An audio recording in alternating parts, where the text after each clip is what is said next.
നമ്മുടെയൊക്കെ മനസ്ഥിതി അനുസരിച്ച് നമ്മൾ മാത്രമേ നല്ലതുള്ളൂ, നമ്മൾ മാത്രമേ നന്നായിട്ട് ചെയ്യുകയുള്ളൂ എന്ന ചിന്താഗതിയാണ്.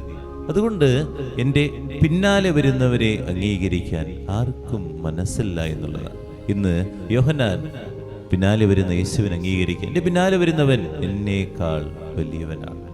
ധൈര്യത്തോടുകൂടി. ഇത് ആധ്യാത്മികതയിൽ കുറേ വളരുന്നവർക്ക് മാത്രമേ പറയാൻ പറ്റുള്ളൂ, അല്ലെങ്കിൽ അത് പറയാൻ പറ്റുകയില്ല. അല്ലെങ്കിൽ എപ്പോഴും നമ്മൾ കുറ്റം പറഞ്ഞുകൊണ്ടിരിക്കും.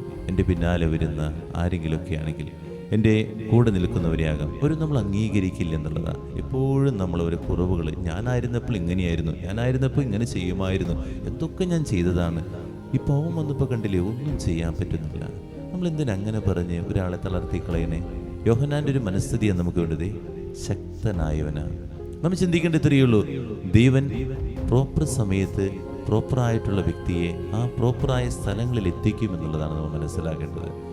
നിന്റെ ആ സമയം കഴിഞ്ഞിരിക്കുന്നു, പിന്നെ നീ അവിടെ ഇടപെടരുത്.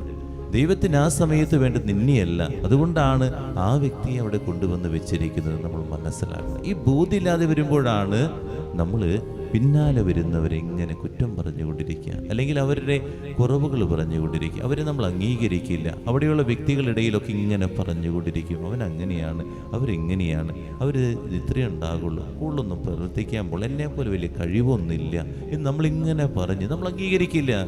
യോഹന്നാൻ അംഗീകരിക്കുക. ശക്തനായവനാ, എന്നേക്കാൾ അവനാണ് വരേണ്ടത്, അവന് വേണ്ടി അത്തരം പറഞ്ഞുകൊണ്ടിരുന്നത്. ഇങ്ങനൊരു മനസ്സ് നമുക്കുണ്ടാകട്ടെ.